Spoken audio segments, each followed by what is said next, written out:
All right, good afternoon, everyone. Thank you for joining us for this event today. My name is Elisa Cherry. I am the Deputy Director of Security and Defense at YPFP Brussels. This event is part of our ongoing NATO series and is supported by the North Atlantic Treaty Organization Public Diplomacy Division Co-Sponsorship Grant. Today's event is titled Defense Infrastructure, Adapting to Emerging Threats and Challenges in 2020. NATO has placed increasing importance on the security of its infrastructure in recent years and notes that a secure critical infrastructure is integral to the resilience of the alliance and the ability of the military functions to be carried out. So with me today to help discuss this topic, I have Dr. Jamie Shea, who is the former Deputy Assistant Secretary General for Emerging Security Challenges at NATO.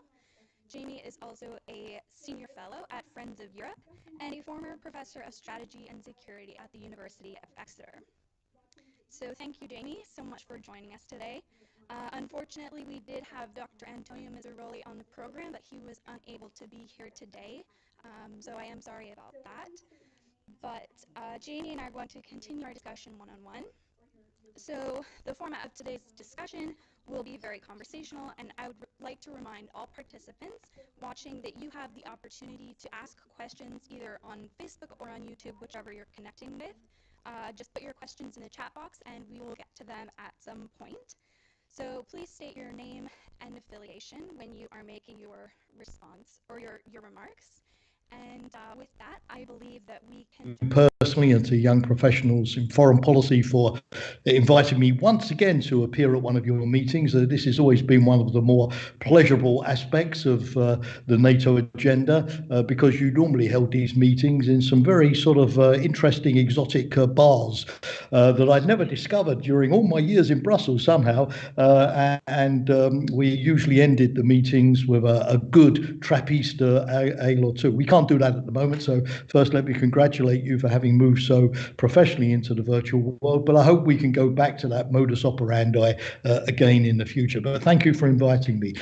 Okay, to answer your question, NATO today, of course, is in a different place than it was during the Cold War. It has doubled its membership and it's massively increased the geographical territory which it has to defend. This goes now right the way into Central and Eastern Europe, up to the border of the Baltic states of Poland, down towards the Black Sea with allies like Romania and Bulgaria. And as you can well imagine, when the Cold War finished in 1990, all of NATO's traditional defence infrastructure, which it would rely upon to move its troops around to bring in the reinforcements from Canada, the United States and elsewhere, all of this stopped at the Fulda Gap, the inner German border. We had a pipeline system, still exists, called the CEPS, the Central European Pipeline System, that brought fuel from Rotterdam, from Marseille, from Antwerp into Europe, but the pipelines stopped at the inner German border. So today I think the challenge is, first of all, that NATO has to move across much, much greater distances than it had to during the Cold War.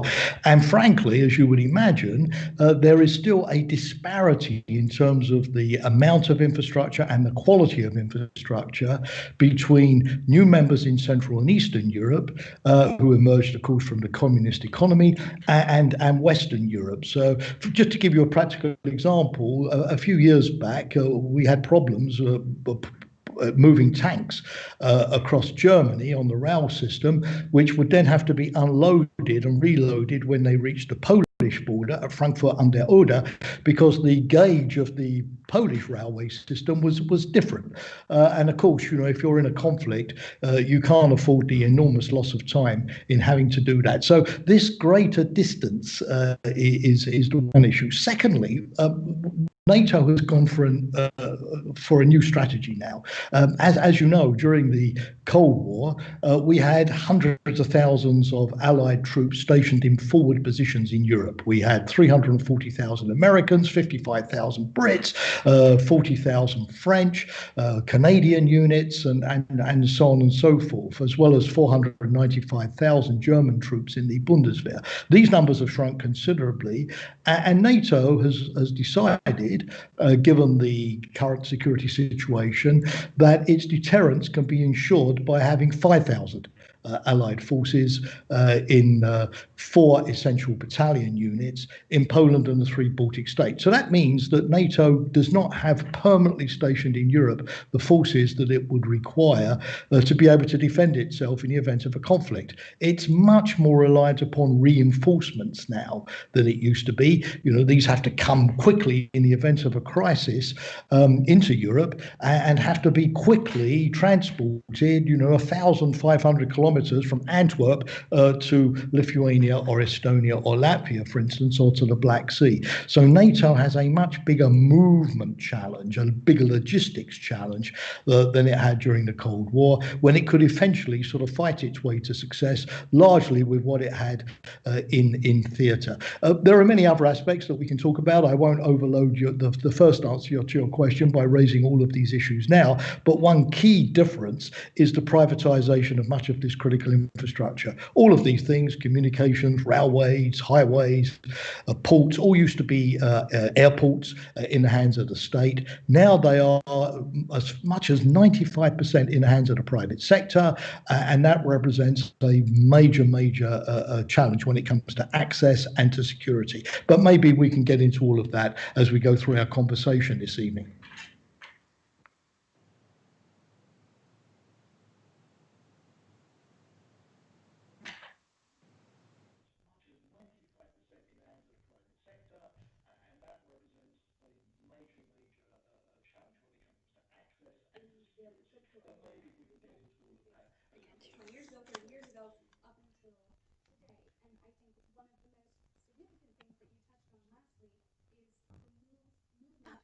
Okay, so sorry, we are just trying to figure out the sound. So yes, I think ultimately, yes, there has been a big shift in the critical infrastructure that we faced, 20 years ago, 30 years ago, up until today. And I think one of the most significant things that you touched on lastly is the movement of these critical infrastructures to private companies.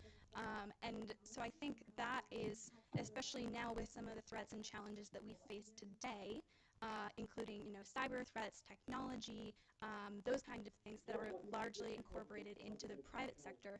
I don't know if you can talk about how NATO has been dealing with these challenges of privatization of these types of technologies and how that impacts their ability to protect people and their infrastructure.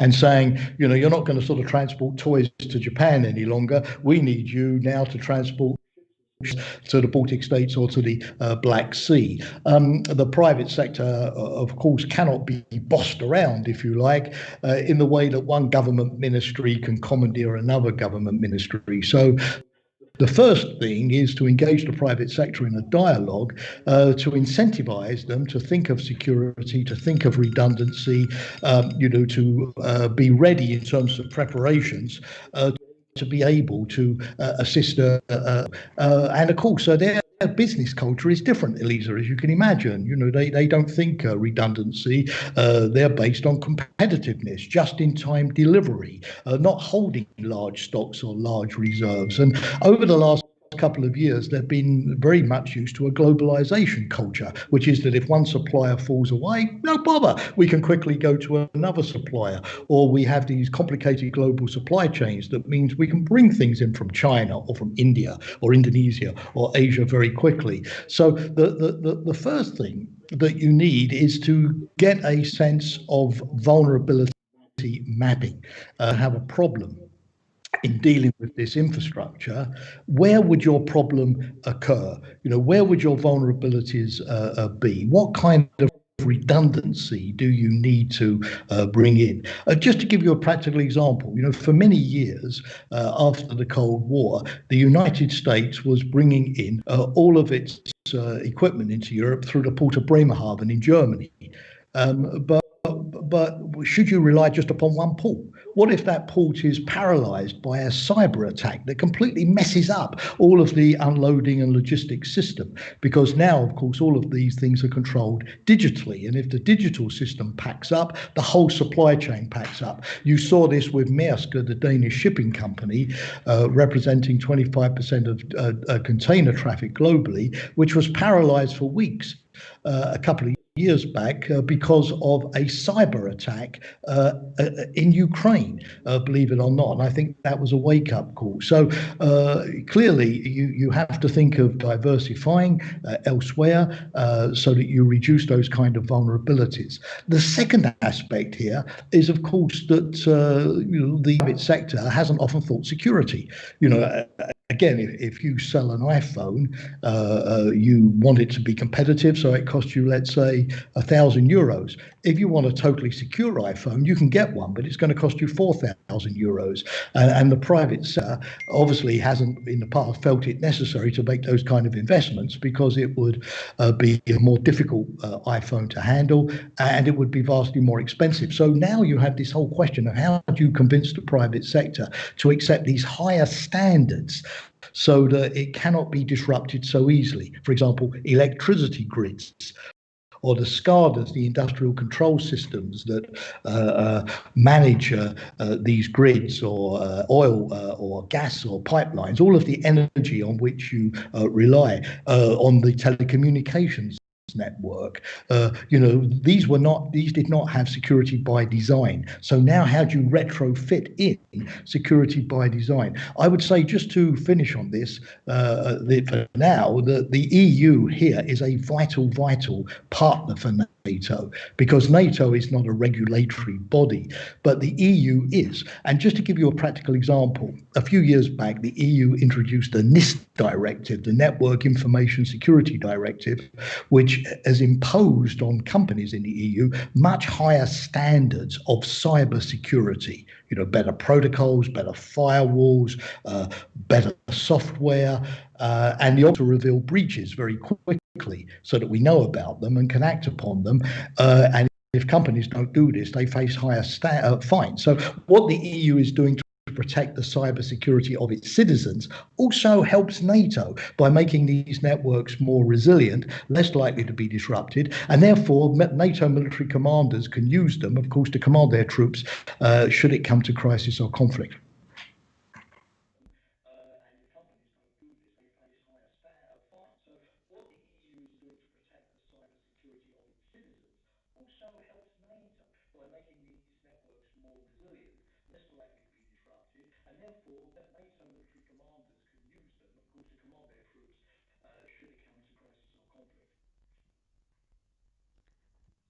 Great. Okay. Thank you so much, Jamie. And I think that's another thing that I really want to discuss. And hopefully you can all hear me better now. I know there was some sound issues from comments on the live stream, so hopefully you can all hear me better now. One thing that I want to talk about or touch on more is the relationship that NATO has with both national the member states, countries, and the governments of the country or NATO partners, and also the EU. How can these governments and the top questions this evening. Let me first of all take the national aspect, and you're quite right, because of course it's not NATO that owns the infrastructure, it's private sector companies or governments within member states. NATO needs to use it and to have access to it. And so the first thing is to try in NATO to resurrect what we had during the Cold War. It's not just going back to the past, but during the Cold War, NATO had an organization called Civil Emergency Planning. It had boards which looked at continuity of government, continuity of water supplies, continuity of transport, how to deal with, sorry Elisa, but it's true, in a conflict, mass casualties. And evacuation of people away from conflict areas, how to ensure fuel supplies. And a great deal of planning was done by experts so that NATO had a good idea about what it could rely upon, what the redundancy was, and if one country ran out of something, how another country could assist by providing those vital supplies. Of course, after the Cold War, all of this packed up. So the first thing that NATO has done has resurrected, not all of this, because we're not talking about the Cold War, we're not talking about the Soviet Union, but at least, and looking at those 7 critical baselines, which I briefly mentioned: continuity of water, continuity of government, communications, food, everything that you need particularly if a conflict isn't over in 24 hours, which I don't think would be the case in a conflict between very, very large entities these days. I mean, we're not talking about the Balkans or Libya, but we're talking about the sort of conflict that Europe has not experienced since World War II, God forbid.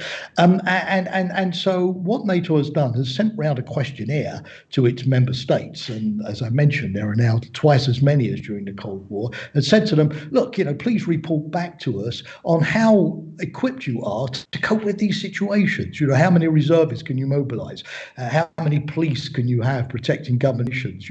Are your hospitals up to the ability suddenly, to surge in terms of mass casualties? And what would be the bottlenecks in your problem? So on the basis of, countries being honest about these things and reporting back to NATO on how well prepared they are, NATO can then in its defence planning, ask countries to devote resources to address these problems and to be, therefore, in a better situation. Now, today, in defence, you need a whole-of-government approach, which means, Elisa, that you need to apply lessons from one area to another.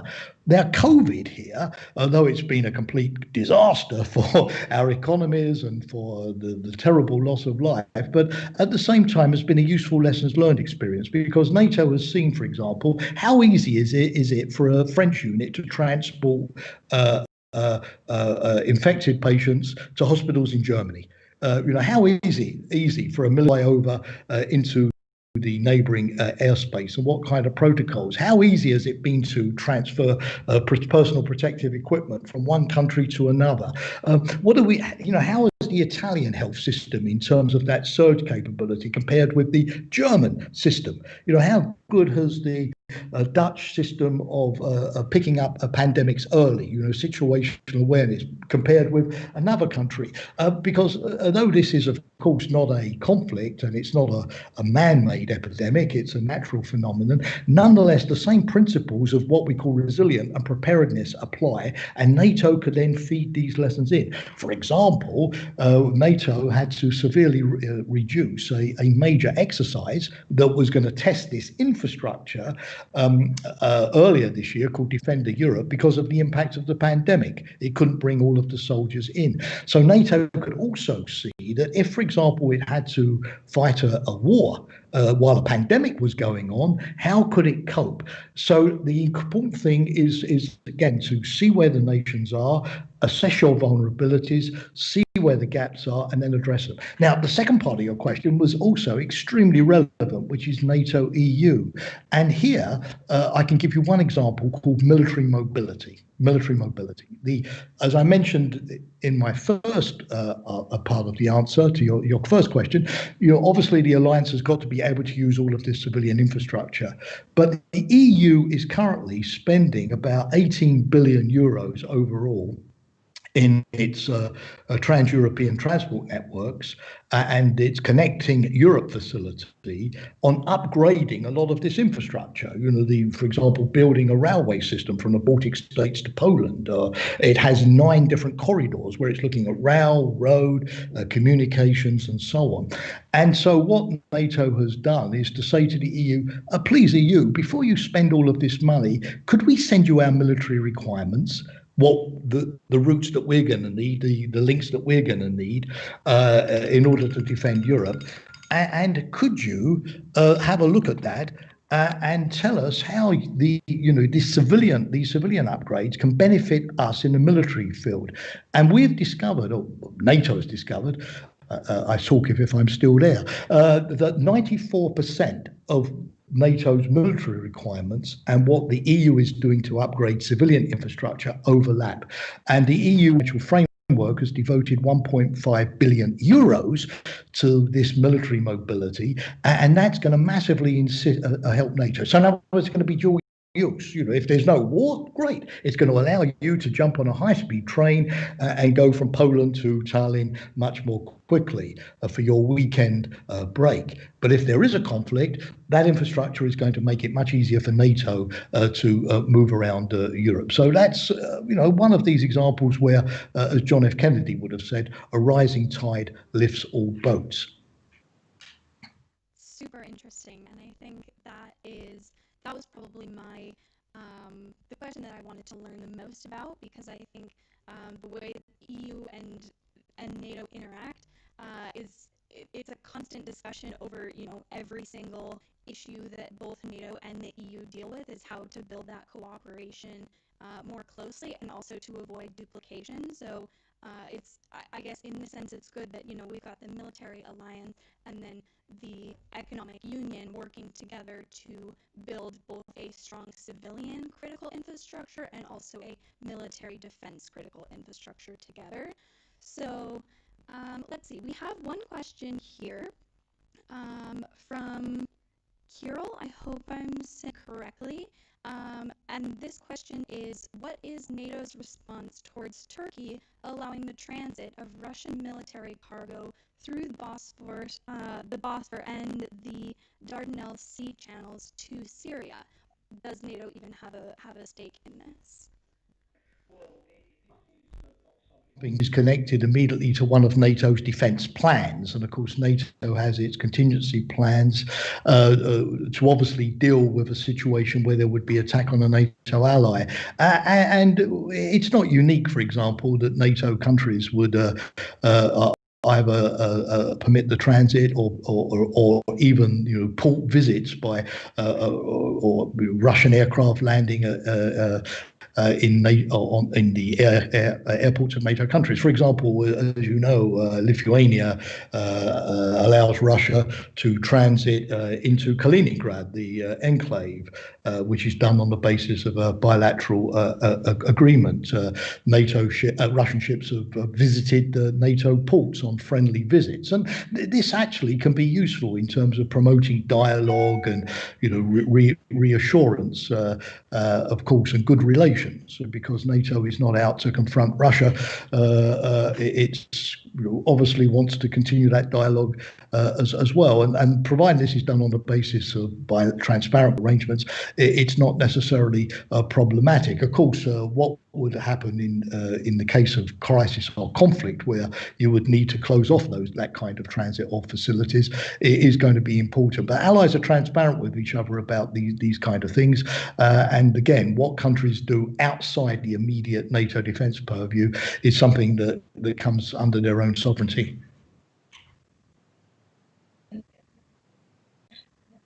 Is always a big issue or a big topic of discussion, rather, because especially when it comes to, I guess we had this question earlier about national strengths and the capabilities of national governments and where NATO plays into that.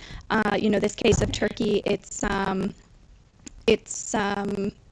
very specific towards what Turkey is doing, but it also, NATO can't necessarily step over that line and break rules of sovereignty within what Turkey is doing in their own borders.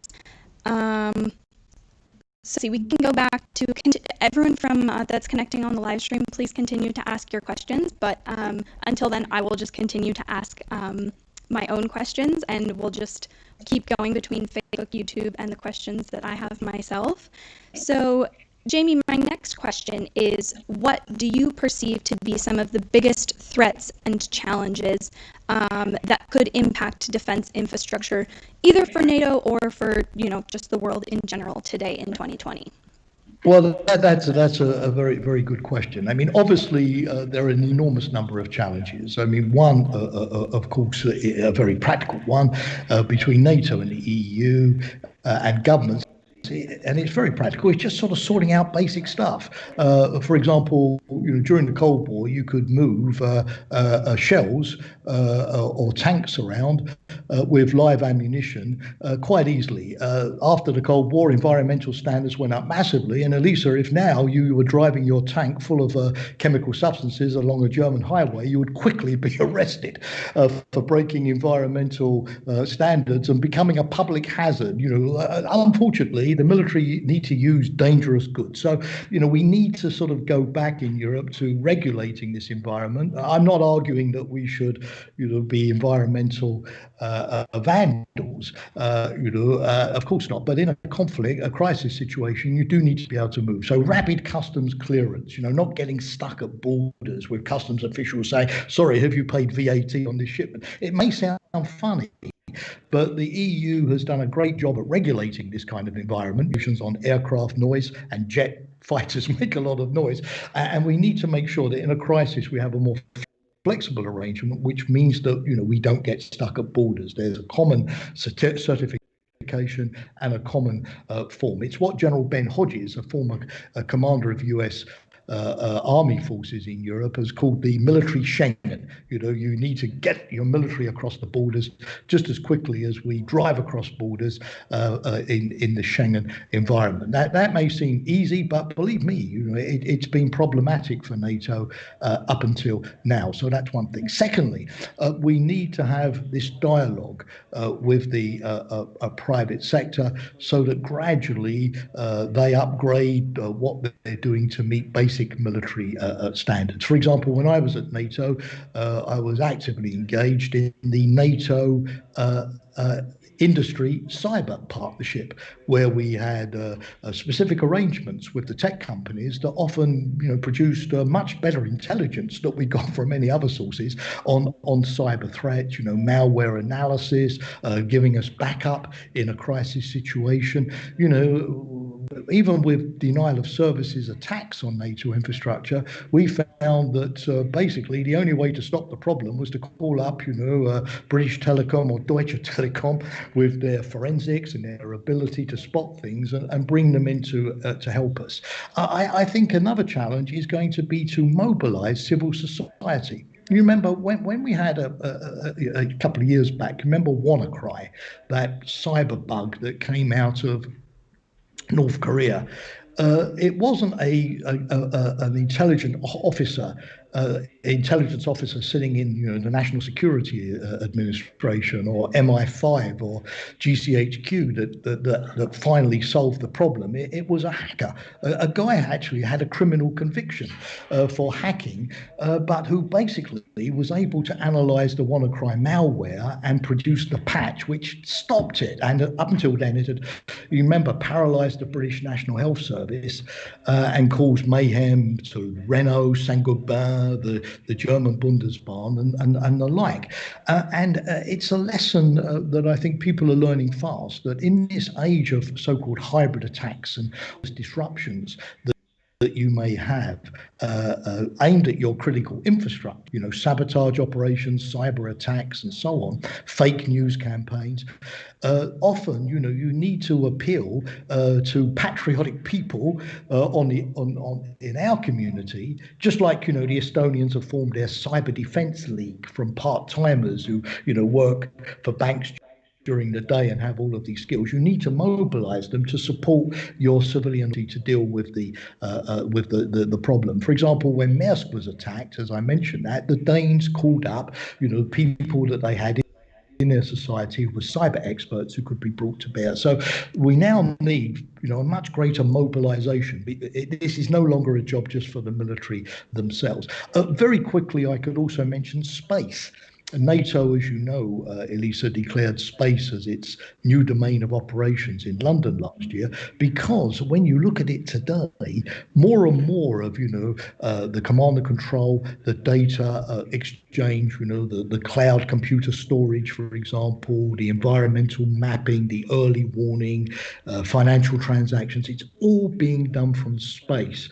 And a lot of this critical infrastructure that we're talking about today will be commanded and directed from space, from satellites, and they are much more vulnerable, as we've seen, to spoofing, jamming, interference, anti-satellite weapons than a lot of the critical infrastructure on the ground. So we need to make sure that NATO is able to operate in a resilient way in space as well. Yeah, of course. Space is something that I personally don't know that much about, but in terms of, the research that I was doing on critical infrastructure, I think there are a lot of challenges that NATO will face when they I guess it's next year that the space center will be built in Germany or fully functioning in Germany. There are lots of challenges, but there are also lots of opportunities. And I think it's an interesting way for the alliance to diversify the ways that they are, things with technology and internet. Like, wasn't it last month that the Russians were found trying to tamper with the underwater or the undersea internet cables in the Atlantic, which could potentially be, very catastrophic to the world. I don't know if you heard about this, Jamie. Yeah, so I think it's interesting, because if all of a sudden, isn't it 97% of US and Europe rely on these underwater cables for, so many things, internet, electricity, um, and it's very dangerous to have only one source or, one major source to rely on for basic functionings of both civil and military societies. Yes, you're absolutely right about that. So fortunately, the internet has proved to be a remarkably resilient instrument thus far, and one of the, because of course it has so many diverse interconnections, and those interconnections can be rerouted very quickly, indeed, if one is particularly disrupted. But still, there will be a much greater effort, particularly by authoritarian governments in future, to take over at least their portions of the internet. But in the West, hopefully, it will remain a free multi-stakeholder thing. But what you're saying is right. The thing today is, of course, the adversaries that NATO has know, of course, of our complete dependency these days on these digitalized, highly globalized, highly interconnected supply chains on the private sector. And of course, they are going to attempt, as I've said, to exploit that weakness. And we see this all the time with, the millions of cyber attacks that occur literally every single month, the probes, the sabotage operations, and also the problem that could occur if too much of this infrastructure falls into foreign hands. For example, China already owns about 15% of all of the ports in Europe. That's not to say that China is doing this for hybrid war. It's probably doing this for commercial profit, but it does mean that important parts of your infrastructure you may depend upon, pharmaceutical companies, the production of vaccines, as in COVID, the production of protective equipment.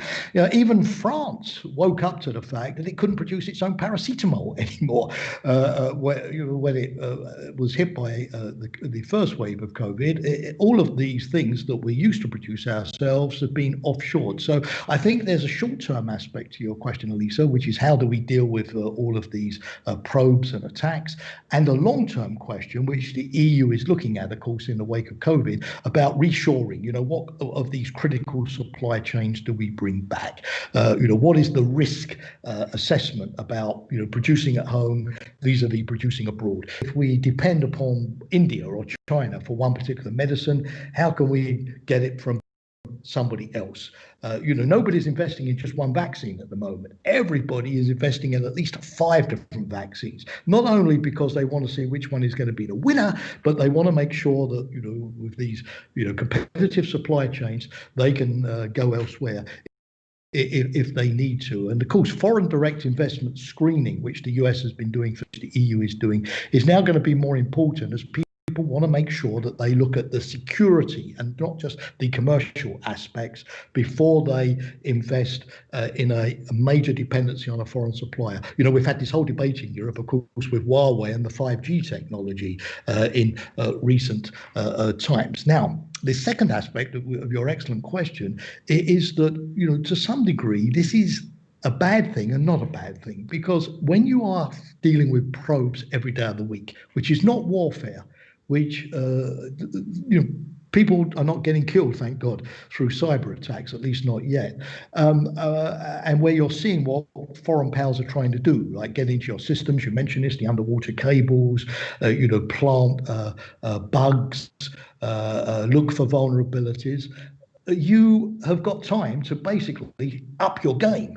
and make it harder for them, both by improving your resilience, which NATO needs to do. For example, if you have burglar alarms on your house or shutters, burglar is going to think twice before he tries to attack you, and to essentially also raise the price for people trying to do this by naming and shaming, by imposing sanctions and so on, as NATO did in terms of expelling Russian diplomats after the chemical attacks in Salisbury a few years back. So in a way, it's better that we have this type of warfare below the threshold of action, with time to see how we do this and develop a toolbox of responses, than we have, if you like, total peace to be followed suddenly by total warfare, and which we would not be prepared for. So in a way, hybrid warfare at least gives us an opportunity, which we must not miss, to improve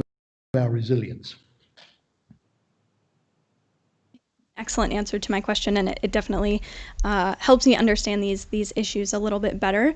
So I'm going to go now to, we have a question from Stalid. Again, I hope I'm saying your name correctly. What are the lessons learned from NATO's response to coronavirus to share with national and regional partners, such as the NHS and also police? Could these agencies be weaponized pandemics with IT attacks? Yes, I think the first thing is to remember that you can have a man-made crisis, one state threatening another, at the same time that you have a major natural crisis, like an epidemic. For example, German forces at the end of the First World War, when they launched their massive offensive, Operation Michael, to try to end the First World War before the Americans could arrive, the Germans were hampered by the fact that the great Spanish influenza had broken out at that time. And I'm not saying it was the Spanish influenza that paralyzed their troops, but it was a major factor in weakening them. They couldn't deal simultaneously with the military operation and the pandemic. And I think that adversaries, to be frank with you, Elisa, seeing the impact of COVID in cancelling exercises, in locking down, will be all the more interested in developing biological agents. Absolutely, which exist already, and seeing how those biological agents can be infiltrated. So what we used to call in NATO CBRN, chemical, biological, radiological, nuclear defense, becomes increasingly important. That's the first thing. The second thing I would say would be that COVID shows just how useful the military can be to help states to deal with shocks which are not armed conflict. For example, it's not just COVID. We've seen the Australian Navy at the beginning of the year pilot its way offshore and pick up Australian citizens who were stranded on beaches because of these incredible forest fires. And we're going to have more of these extreme weather events, floods, forest fires, hurricanes, which are going to wreck infrastructure. Think of Hurricane Katrina or Superstorm Sandy. And I think one of the lessons for the military is, first of all, the impact on its own ability to operate. The Americans have lost some bases already to global warming, which have simply burned down and not been replaced. So operate in these extreme weather conditions, but also to be called in more for the kind of humanitarian emergencies that we've seen. For example, in COVID, you've seen the military build field hospitals in many of our countries. The Nightingale hospitals, as we've called them in the UK. Who's running the testing programs in many of our countries? The military. They're outside the car parks. I mentioned that they've been flying patients from France to Germany, from Belgium to Germany, from the Netherlands to Germany recently. Tragically, the Italian army have been burying the bodies from the first COVID wave as well. So we understand that the military now increasingly need not only to see how they can go back to sort of traditional war fighting, but how they can work with the police, the border guards, the emergency rescue service in order to help states withstand these shocks. So, for example, one of the lessons of COVID is NATO's done a lot of work on clearing airspace so that we can quickly take over airspace if you need to fly supplies from one country to another. NATO has set up a COVID fund so that it can also purchase stocks on behalf of allies and rapidly transport those supplies as it has done from one country to another. So what we're finding is that Article 5 solidarity isn't just, I defend you against some nasty external power, but Article 5 solidarity means that we help each other to deal with these sort of, non-military threats, cyber attacks, climate change, pandemics, terrorist attacks as well, and the like. And therefore, I think the challenge for the military is to be able to use the right leg, major war fighting, but also the left leg, more these kind of humanitarian security operations, and how they balance those two roles in terms of capabilities and budgeting and command and control, I think is going to be one of the big challenges for NATO over the next few years. But resilience certainly is going to become, in my view, a new core mission before too long of the alliance. Yeah, absolutely. Wonderful. Well, that was a really strong answer and a really good question from our audience. And hopefully I get the chance to ask another question at the end, but we've got lots of questions coming in because the idea of resilience is something that's super interesting to me. And I know it's a big focus of NATO after, the leaders meeting last year and then, the Warsaw Summit in 2016. There's a big focus on resilience. But I'm going to move to our next question from the audience. So we've got a question from Kieran. Thinking about the role of security industry in adapting to new threats, are there shortcomings in current technologies, and what areas should industry be investing in for the future? Good question. Well, yes, I think that's right. I think the first thing is that NATO and NATO governments have got to give industry a better sense of which direction they're going in, so the industry then knows which way the wind is blowing and where it should sort of start in investing. So we've got to sort of think, I think, much longer term. And I think the other thing is that we need to engage industry also much earlier in terms of finding a solution. For example, you may decide that your aircraft has come to the end of its life, and so in the old days, the natural thing was to phone up the company that had built your previous aircraft to say, hey, I need a follow-on. I need the next sort of Mercedes Benz. And is it ready, and when can I get it? And that was but now, of course, we've got, with the advent of so much civilian technology, and of course most of military technology now is coming from the civilian area, which has a military application, rather than the old days when it was a military technology like the space program or Teflon, which would or even the internet, right, which would then have a civilian application. So we need to sort of do a better job of engaging a much broader spectrum of industry, forgive me, but no longer just the defense contractors. And instead of saying, our aircraft is now at the end of its life, what does the next aircraft look like? That's not the way the industry sees it. The industry says, well, sorry, but it's not about an aircraft. What's your problem, Jamie? Well, my problem is really that I need to be able to transport myself. But why, Jamie, do you think that means buying a new car? Well, that's the way I've always done it, right? Oh, no. Your problem is not a car. Your problem is transport. And basically, if you share a car with somebody else, or if you buy an electric car, or if you rent a car for the time that you need to transport yourself, or if you walk or take public transport, you get what I mean? You can fulfill your transport need, but in a different way. Maybe a drone is the solution to your next aircraft, not a continuation of a fighter jet, or maybe it's space sensors, for example, or some combination of technologies, which can be much cheaper for you and solve the problem more than follow on. So I think that what we need is a much more long-term dialogue with industry. Talk our screen, particularly in the IT sector and the social media companies, how we sort of see the evolution of warfare going, and they come up with a load of different options, packages for how we can solve the issue, and on the basis of the reliability of the technology, the feasibility of the technology, how long can we wait before we get our solution? What's the risk factor involved with these technologies, and of course cost. Is this going to be a lot cheaper than simply, as I say, replacing a big aircraft with another aircraft?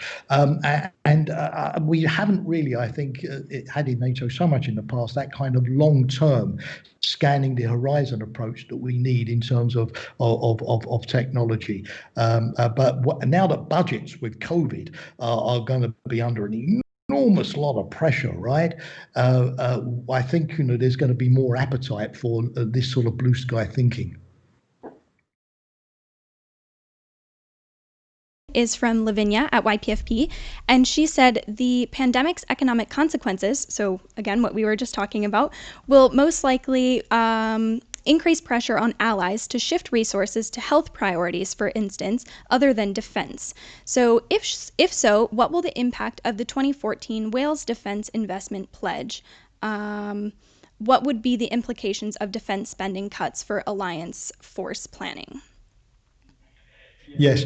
Well, I think that the Allies will stick to the 2%. Although, of course, it won't be easy for many of them. But of course, just to be a bit the devil's advocate, Elisa, it's 2% of your GDP, and in many cases, if your GDP comes down because of the impact of COVID, then reaching 2% in terms of your overall defence spending becomes greatly easier. That may be an accounting trick, but it's true. But I think I saw yesterday that the German Foreign Minister Maas had made it clear that Germany will keep its commitment, and I think with the Biden administration coming along. And Biden is a great believer in NATO, and recognizing that the 2% agreement came under the Obama administration, not the Trump administration. I think if Europe wants to be seen in Washington as a serious actor, willing to meet the US halfway in revitalizing the transatlantic relationship, the last thing you want to do is back off from 2%. So a lot of effort has been made, and I think therefore we need to keep to it. The other thing is that I generally believe with the vaccines now looking more promising, and people predicting that by next summer, spring, we may be coming out of this. Our economies are going to bounce back enormously, and I therefore hope that the impact of COVID will not be maybe as catastrophic as people first thought. Between the first wave and the second wave, our economies bounced back very quickly, by enormous growth rates. Now we're back down again, but I don't necessarily, feel that I need to be gloomy in the long run there. Of course, health is important because we've discovered that we can't solve the economic crisis unless we solve the health crisis. The idea that it was one and not the other has proved to be an illusion. And we need young soldiers who also are healthy and can protect themselves and can fight. But as budgets are under strain, initiatives like the EU has introduced, like PESCO or the European Defence Fund, whereby we stop wasting defence money through needless duplication, in the R&D field, in production, in training, and all of that. There will be even less scope for doing that in the future. My final point on this is that 2% is important, but the Trump administration, I can speak frankly now because I'm no longer a NATO official, only looked at dollars going in. And I think that hopefully the Biden administration will look much more at what comes out at the other end.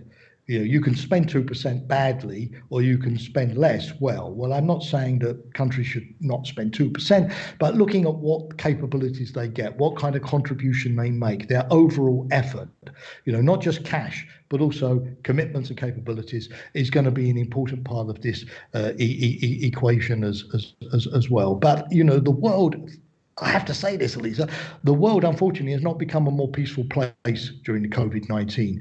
You had North Korea continuing to develop its nuclear weapons, Iran going back to nuclear testing. None of the conflicts have been solved. The Taliban are doing terrible things in Afghanistan. China has been throwing its weight around in the South China Sea. We've had a major conflict between Armenia and Azerbaijan. So, unfortunately, you will need a solid security program, whether you like it or not, to deal with, unfortunately, the deterioration that we've seen while we have been, of course, occupied first and foremost with COVID. Yeah, absolutely. I think a lot of these issues are becoming more complex and more interlinked as we're dealing with, ongoing conflicts, emerging conflicts, and also new threats like pandemics and climate challenges. There's lots to handle, and I think NATO has some work to do in terms of these next few years. But I am also hopeful that the Biden administration will help support European allies in becoming more committed and yeah. So our next question is from Guillaume. How would you describe the opportunities, limits, and threats of the EU-NATO cybersecurity and defense cooperation? Well, I don't see any threats, frankly, Guillaume, from it, because I think it can only be for the good. I'm a great believer in Adam Smith, the 18th century economist, and the law of comparative advantage. I think that brings to the table is the ability to regulate, like the NIS directive, for example, and therefore to construct that building of standards that the private sector, which develops the software, of course, that we all use, including the military, should increasingly take on board. That I think is important, number one. Secondly, when we deal with hybrid warfare, it doesn't often start in a military establishment, which is why we don't see it. It's an energy company. It's a dam. We know that Iran has tried to interfere with American dams and water supplies. It's a bank, that gets hit, as we've seen in the Baltic states recently. And NATO won't be seeing these things because its intelligence system will be geared mainly, which is normal, to looking at military establishments, security establishments, what defense ministries, what foreign ministries are up to. It may not see that a hybrid threat, originates in the tax filing system that the Ukrainian authorities were relied upon. So having access to the EU, to ENISA, its own cybersecurity agency based in Greece, vastly increases the aperture. It's like a wide-angled lens that NATO can have access to see where these early threats can be emerging. And the EU CERT and the NATO NCERC, our cyber response teams, did a great deal to exchange on WannaCry so that we could quickly identify the malware, the impact of the attack, how it was developing, and take action. The more information you have, the better decisions you're going to take. So I think that's one thing that's I think where the EU can make a major contribution to the alliance. The second thing is that the EU has now got these capability programs, PESCO, sorry to use the Brussels terminology, permanent structured cooperation. And for example, in this PESCO, Lithuania is leading a project on cyber response teams. So it's going around the EU saying, hey guys, what do you have in terms of cyber response capability? Like if you like, a telephone directory of services. And therefore, by matching all of this up, in a crisis, we could quickly identify which country has the response team, which is available, that can help you to deal with your specific problem, marrying up capabilities and needs. And that kind of mapping work, I think, is very useful for NATO as well, in terms of knowing how we can quickly provide assistance to allies. On the other hand, NATO too has enormous comparative advantages. It's got a very good intelligence sharing network on cyber threats, on cyber defense in particular. It conducts the most professional, most demanding cyber defense exercises, blue team, red team, things like cyber coalition and lock shields as well, which I think is important in terms of training and forming cyber operators. It, of course, does take care much more than the EU of major cyber attacks, particularly during conflict, through, for example, the establishment of a cybercon, a cyber coordination center at Mons. And finally, it has a cyber defense pledge whereby whereby, similar to the 2% that we were talking about a moment ago, it has got a pledge of allies to spend more on their cyber defense, to tackle NATO's pressing needs, and a review mechanism that NATO can use every year to see how far the allies are actually filling those kind of gaps. So, to have a marriage, you've got to have two people, right, and put them together.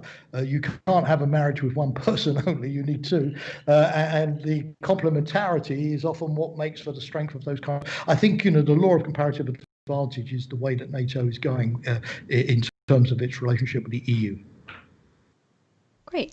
Wonderful. So our next question is from Rachel. So with an increase of great power competition, NATO could see an increase in defense infrastructure cooperation with other powers, particularly in Asia. How can NATO balance this, taking into account the lack of standardized concepts that are considered the core values of NATO, such as the responsibility to protect human rights and the rule of law? Well, that's a very good question. Well, my sense is that obviously, as much as possible, bring our partners into the conversation. For example, when I was still at NATO, we got some of our best intelligence on cyber from the Republic of Korea, from South Korea. We got some of the best intelligence on terrorism from Australia. In terms of sharing analyses, perceptions, information, experience, and so on. New Zealand was a very, very good interlocutor for me on cyber issues as well. They're not a big country, but they had good niche capabilities. For example, my first education on the challenges of climate change came from New Zealand. They were far ahead of NATO in terms of looking at the security implications of climate change, because they were looking at the South Sea Islands, and rising water levels, and the prospect of how this would impact on the ability of these islands to sustain themselves and the evacuation in emergencies and so on. So there are partners of NATO who are ahead of us. For example, if you want to learn about hybrid warfare, go to Kiev. They know much more than many allies have done on hybrid warfare, because unfortunately, as we've seen, with the attack, the black energy attack on their electricity grid, the NotPetya, that's another, these cyber attacks always have these fancy names. Don't know who invents them. The NotPetya attack on the MDOC tax filing system, which had cost the global economy about $8 billion finally, with all of the knock-on effects. Unfortunately, Ukraine, which has been very much in the front line of hostility by Russia, has also acquired a lot of experience. So our center of excellence to deal with, I keep saying our as if I'm still there, but the NATO center of excellence to deal with hybrid threats, where is it? Helsinki. It's in Finland, and brings the NATO and the EU closer together. So our partners are a rich source of experience. Where they go today, we may well go tomorrow. And the more we talk to them, the more we're going to have a heads up of what may be coming our way. I think, for example, as NATO looks at China, which has been very much, the case. You remember, Elisa, in London, the Allies announced that they'd done a study of the type of challenges that China's rise will pose. Well, if you want to know about China, talk to the Koreans, the Japanese, the Australians, New Zealanders, the countries in Asia Pacific who have been dealing with these kind of dependencies, the foreign direct investment screening, the political influence campaigns, the media campaigns, and how to handle China. The best presentation I ever heard on how to handle China while I was at NATO came from Kevin Rudd, who, former Australian Prime Minister, Mandarin speaker, former ambassador to China, former Australian Foreign Minister. So I think, this is the example I can give. And of course, to maintain interoperability. For example, when we were dealing with piracy in the Gulf of Aden a few years ago, the NATO forces were joined by partner forces, and to use these again to keep up interoperability, good channels of communication, security agreements, so that we can easily exchange this information, I think is particularly important, because all of the problems we face today are networked problems. The problem doesn't have simply one aspect. It's the cascading effect. It's the knock-on effect. It's the networking effect of these issues that make them problems. And for that, you need network solutions. And the more connections you have, the more connectivity, the better you're able to identify the best approach for dealing with this particular threat. It's not always a military approach. For example, just maybe a little anecdote. When I was dealing as NATO spokesman with Bosnia, Kosovo, the Kosovo crisis, we had the problem of what to do about Serb TV, which was spewing out a lot of hateful propaganda against ethnic Albanians. And the military aspect was, well, let's do what we can to sort of take out militarily their transmission stations. Not always a very easy thing to do. You took to the civilian side, said, no need to do that. Phone up Eutelsat. Who are they? Eutelsat. It's the consortium in Paris that operates the satellite waveband that Serbian TV uses. Oh, okay. Will you help us? Sure. Flick a switch. That was a big lesson for me, Elisa, in the sense that as you look at these complex problems, there can be a very stupid, very costly, very counterproductive solution, or there could be a much more effective, much cheaper solution. But unless you have this whole of government approach and you can see the whole waterfront, you just cannot identify where that switch that easily solves the problem without violence can lie. So that, to my mind, is one of the lessons of partnering with other countries and other institutions like the European Union. Absolutely. And I think, history tells us that we can only gain from partnering with not only governments, but, civilian, civil society, organizations, private companies. I think there's a lot that can be done and that can be learned there. So we've got a lot of really great questions. So our next question is from GP Karya, I hope I'm saying that correctly. What could be the actionable laws regarding the use of AI where global policy about artificial intelligence driven surveillance, security, AI ethics, and global data policy framework can be instrumented? Well, this is a really good question, and I'm not a lawyer, and I'm not going to pretend I can give you an expert specialist answer on this. I mean, I think that the first thing which I would say in general about the alliance is that we're now dealing with pretty sort of complex questions. When is hybrid warfare? And I'm not avoiding the question, but when is hybrid warfare really warfare? When is Article 5, if nobody is killed and it's not a military attack, a real Article 5? How far can we go in responding to things that are not open warfare, like the chemical attack? And what's the future of arms control when we deal with cyber weapons? Is it the same rules that apply to a nuclear weapon, for example, or are they different? What about autonomous weapon systems? Can they be machine controlled, or does a human being have to be in the loop? What are the rules of engagement? Who's responsible and liable if an automatic weapon system misfires and kills somebody by accident? I mean, these are big issues, and I would say that I did feel during my time at NATO that we sort of got out of these issues a little bit. We weren't dealing so much with the regulatory arms control sort of side of things. We were, busy developing the capabilities to be able to defend ourselves, but maybe weren't thinking so much about the questions that your colleague rightfully poses about, well, what are the limits here? How are we going to prevent, for example, China or Russia or doctrine of internet sovereignty and control, marketing these things like drones around the world in a very irresponsible way with no rules of engagement and which can threaten human security. And I think, if we're going to connect with the younger generation, and I think the group that the NATO Secretary General has appointed to advise him on the future of the alliance and look towards a new strategic concept for the alliance, if we're going to engage with the younger generation, I think NATO needs to talk about these things and have something to say. NATO's not the UN, it's not a lawyers' organization. We're not going to sort of, write the new treaties on these things, but we can at least with our partners, with the 30 allies, across the Atlantic, come to some kind of consolidated view about our approach rather than the Chinese or the Russian approach, becoming the international standard. So I do think, the question is right. We need to be far more active.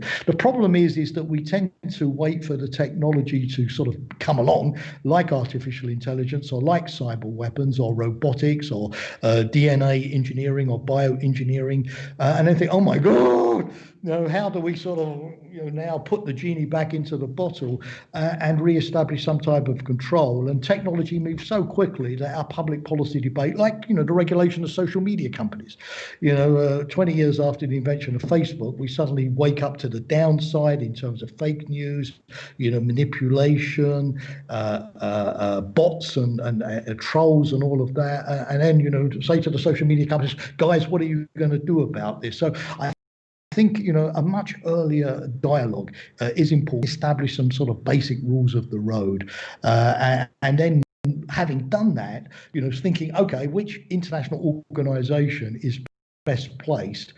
Nuclear proliferation treaty, cyber norms, artificial intelligence. Which organization is that we can then feed our views in with the kind of heft? NATO, when it combines with its partners, is about 65% of world GDP, even today, 65% of GDP. And if you want to deal with China and these issues, and you're the United States alone, and you're only 25% of GDP, even the United States is not going to prevail. But if we go into these debates in the UN and elsewhere with 65% of world GDP all behind us, then it's not going to be easy for Beijing or Moscow or Tehran or other centers to simply disregard what we have to say. So sorry, I gave a more general political answer than a technical answer. But I think artificial intelligence, maybe we're a bit late to the party on cyber, as I've said, but artificial intelligence is certainly something where we can still catch up if we get ahead of the game. Yeah, absolutely. And excuse me, yesterday I tuned into the NATO 2030 Youth Summit, and this was a big discussion yesterday in that as well. So I think the future is bright for the young professionals that are looking to tackle these challenges, because there's already that awareness that is there. So hopefully, as the younger generation comes up into the leadership, that these are issues that can be tackled more directly and are preempted with the knowledge that we already have now. So our next question is from Alessandra De Angelis. And she's following up on the previous question from Rachel. Which posture to adopt with respect to certain policies and practices increasingly adopted by certain countries' mass surveillance citizens via space? Well, yeah. Again, this is an excellent question. I mean, I think that first of all, we have got to have, this may not necessarily be a NATO responsibility. It can start with maybe the EU or in the EU-US dialogue. We've got to sort of have a transatlantic agreement on privacy. At the moment, one of the weaknesses I think that we have in the West is that we don't have in the United States and the EU the same sense of what constitutes privacy or data or sharing. For example, the European Parliament, as you know, has recently held up the conclusion of a new agreement on data sharing with the United States, the safe harbor, the safe harbor project, because it's a question of who controls the data, the individual, the state. How long can states preserve that data? Can the individual have access to the data controlled by others? The EU's come up with the General Directive on Data Protection, which the United States nationally has not accepted. But I'm pleased to say that several US states, like California, which have a big weight, have accepted it. So I would hope, again, getting political here, that once the Biden administration is inaugurated, we could come to an agreement on what constitutes data protection and the privacy of citizens, because if the two sides of the Atlantic are aligned on this, then I think it's going to be much easier to start looking at regulation of what your questioner asks about, which is surveillance equipment, which would then make it much easier to have clear export licenses on the export of this equipment. Many European companies are involved. Israel has been involved, and others, to particular regimes which clearly policy are going to use this for nefarious purposes. For example, to clamp down on freedoms and human rights and so on. I think myself, I'm not going to say I know Joe Biden, but I've seen him in action many times. I do believe, from everything that is in his background, Biden is going to be much more values oriented than what we've seen in the United States over the last 4 years. When it comes to democratic standards, not backsliding, the protection of human rights, the protection of human liberties, and so on. And I think transatlantic dialogue on this, which would be based on data privacy and the rights of the individual, is the starting point for then looking at the rules of the road. Now, can this have a universal effect? Probably not, because again, we now don't control advanced technology in the West like we did during the Cold War. Authoritarian countries make their own drones, can make their own artificial intelligence. China's investing 4 times more than anybody else in this field. And of course, by mopping up vast amounts of data, it wants to stay in control. But again, as I've said earlier, if the West controls 65% of global GDP at the moment and sets the standard, it increasingly becomes the standard that the rest of the world follows. And I want to just give finally one very quick example. The Budapest Convention on Cybercrime. This came out of the Council of Europe. Initially, there were about 15 countries that signed up to it. Today, over 60. It's gone well beyond Europe. It's been accepted as the standard, just like the General Directive on Data Protection, I think will become over time the international standard. And therefore, if we got the United States behind us on this, and Canada and the broader partners, then I do think the authoritarians, when they're pushing laxer rules on the transfer of harmful, dangerous technologies, particularly when it comes to mass surveillance, are in a much weaker position. They're on the back foot. I mind that's the way to go. But again, if we disagree across the Atlantic on taxing digital companies and the rules of the road on data privacy, our heft vis-a-vis the others is going to be going down rather than going up.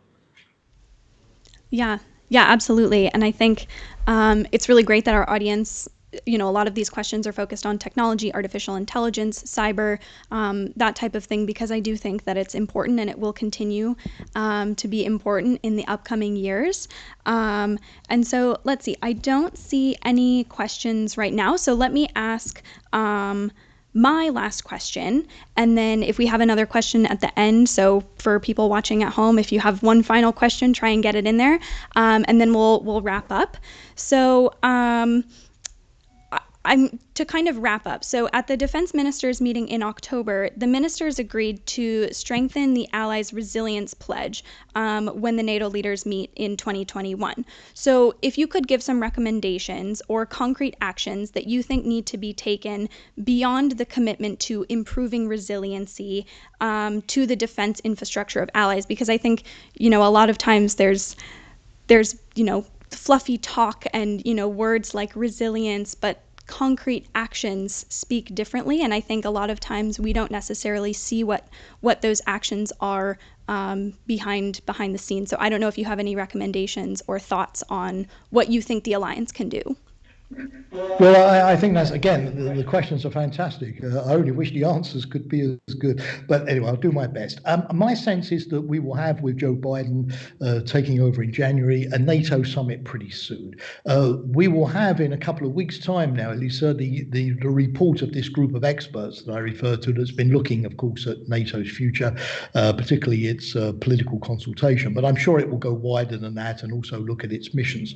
And I think we will have, at least from the Biden administration, a sense of using NATO, not just to do, defense vis-a-vis Russia in Central and Eastern Europe, waiting to be attacked, but we'll want to use NATO in a much broader sense, to look at resilience, to look at pandemics, to look at cyber, to look at space, the new challenges, and to look at China, not as a threat, but as an issue where we need a better more long-term, less knee-jerk, coordinated transatlantic approach, and to look at what you've mentioned yourself, the relations with the Asia-Pacific countries. We're not going to expand NATO to the Pacific, but our security, with China in both our neighbourhoods is increasingly linked, and we need to, as I've said, like with Australia, exchange notes and exchange experiences. So I think Biden will be up for it, for a new strategic concept. I've worked very heavily on the last one, but I have to admit, it's out of date now, going back to 2010. So on the basis of this, to launch a new strategic concept, and I would hope that new strategic concept, when it's endorsed, maybe later on in 2020, will put resilience as the fourth core task of NATO, alongside collective defence, crisis management, cooperative security, resilience, and therefore set up a broad mandate, maybe under the Deputy Secretary General or a senior NATO official, bringing together all of the elements in the military commands and at NATO headquarters to look at resilience.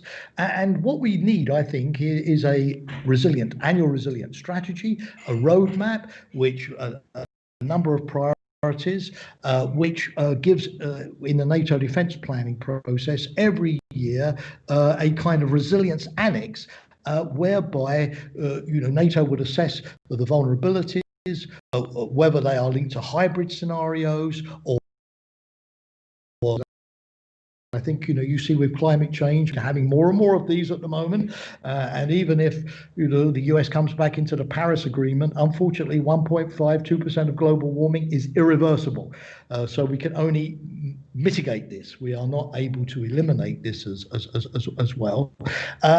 And of course, the infrastructure we were talking about at the beginning, which is linked to NATO's ability to do a conflict situation, and which every year would report with recommendations on how the allies together can work on this and move forward. But again, with a fund, NATO has set up a COVID fund. I could see a much larger resilience fund, similar to the European Recovery Programme, which would allow for funding to be distributed on the basis that it's going to be used by nations to improve their resilience, but usable by others. You're not going to give money to something that only one nation will benefit from.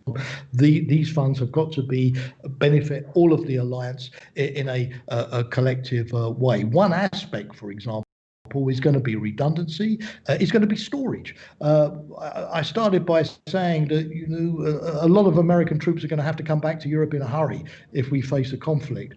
But if their equipment is already stored in Europe, if their fuel is already stored in Europe, if their tanks are already here, then it's going to be much easier and faster to get them over. And so recreating that NATO infrastructure, which is already in place, like air defence surveillance in the Baltic states and so on, I think is going to put us in a good situation. So I would hope that resilience would become the fourth core task, and then the Secretary General, of course, would be empowered to develop the mechanisms that we would need. The other thing, just very briefly, is NATO is a bit narrow in being largely dependent upon defence and foreign ministers. When I went to NATO meetings, it was always guys from the foreign ministry or defence ministry came, and as we dealt with cyber, we thought, wait a minute, these are very worthy individuals, of course, but we need guys from the intelligence community here. We need the police here, to help us, deal with terrorism. We need the customs people to help us deal with explosives. We need the Homeland Security guys to help us deal with natural disasters and flooding. NATO, believe it or not, in the 1950s used to have finance ministers at the table, and that habit unfortunately disappeared. So my sense is that we need a much more whole of government NATO, which is able, to have NATO delegations staffed by a whole of government, people from all different types of ministries who need to work together. They're doing so at the national level, but NATO hasn't translated this national whole of government culture to its international level, and I think we need to do that. And it would be good to, I'm going to be a bit tongue-in-cheek here to make myself unpopular, but it would be good maybe in the future to have some NATO ambassadors and perm reps who come from the police, who come from the intelligence community, who come from Homeland Security and so on, and who therefore, or even the business community, why not, and who bring that much broader spectrum of skills around the table, which I think we're going to need from now on. Yeah. Having said that, NATO will never invite me to ever enter the building again, but it's always nice to finish on a little sort of tongue-in-cheek comment, yes? No, I think it's a very important perspective to have because honestly, I agree with you. I think there needs to be broader discussions that bring in experts that are not just, from a political background, from, a NATO government background, because these decisions affect people and the people that have the expertise to handle and address these issues sometimes lie beyond, and a lot of times lie beyond government and international officials. So with that, I think we're in good timing to wrap up.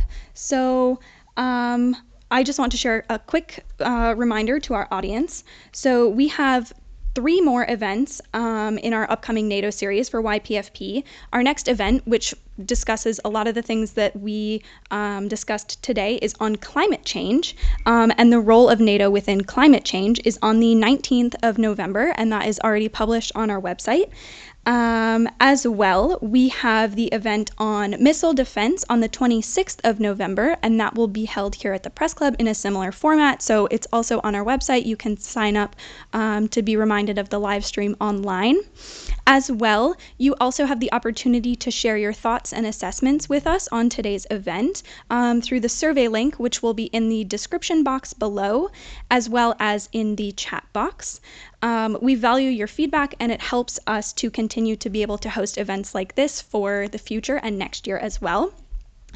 And YPFP Brussels would like to extend a warm invitation for those who are not members yet to join YPFP. So for the month of November, we will be running a promotion code where you can use the code NATO November in all capitals, no spaces, on our website at ypfp.org. Select the Brussels Young Professional membership, and you will receive a free year's membership. This code is active all month long. And those are my reminders for today. So with that, I want to say thank you again to Jamie for joining us, and I think I'm really thankful that you were here today and for our one-on-one discussion. If you have any closing remarks, I will give you the floor one more time. I think I've said far too much and spoken far too long, so I will say absolutely Nothing except thank you, Lisa. Thank you to Young Professionals. It was always a pleasure, and hopefully it won't be my last one. But thank you again for today. And again, thank you to the audience who joined us and hopefully stayed to the end as well. Wonderful. Well, thank you so much, Jamie, and I hope to see you, whether online or in person, very soon.